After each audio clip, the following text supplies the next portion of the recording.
సాతానుగా direct గా రాడు, వాడికి ఆబ్జెక్ట్ కావాలి.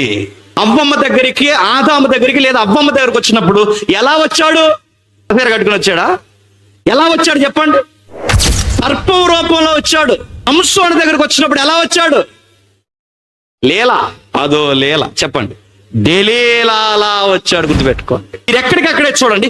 ఇస్కరియోతు యోధ బాగుండండి, అపోస్తుల మధ్యకి వాడు ఎలా వచ్చాడు? ఇస్కరియోతు యోధ వెనకాలండి వచ్చాడు. ఎక్కడ చూడండి వాడు ఎలా వస్తాడంటే, వాడికి ఏదో ఒకటి కావాలి, ఏదో ఒక రూపం, ఆకారం ఏదో ఒకటి కావాలి, దాన్ని అడ్డు పెట్టుకుంటాడు. వాడు అడ్డు పెట్టుకునేది మతాన్ని, వాడు అడ్డు పెట్టుకునేది బలహీనుల్ని, వాడు అడ్డు పెట్టుకునేది అమాయకుల్ని, పైగా వాడు అడ్డు పెట్టుకునే అతిపెద్ద శక్తివంతమైన వాటిలో ఒకటి పొలిటికల్ సైన్స్ అడ్డు పెట్టుకుంటాడు, రాజకీయాన్ని అడ్డు పెడతాడు. అక్కడి నుంచి చట్టాలు చేస్తారు. అందుకే మీరు చూడండి, ఏ చట్టాలు వచ్చినా, ఏ ప్రభుత్వాలు వచ్చినా, ఎంతమంది అధికారులు వచ్చినా, ఏ మతానికైనా ఇబ్బంది ఉంటుందో లేదో నాకు తెలియదు, కానీ చెప్పండి, ఖచ్చితంగా క్రైస్తవ విశ్వాసానికి ఇబ్బందులయ్యే చట్టాలే వస్తాయి వస్తాయి వస్తాయి. వాటికి మెంటల్ గా ప్రిపేర్ అవ్వమని దేవుడు ఎప్పుడో చెప్పాడు.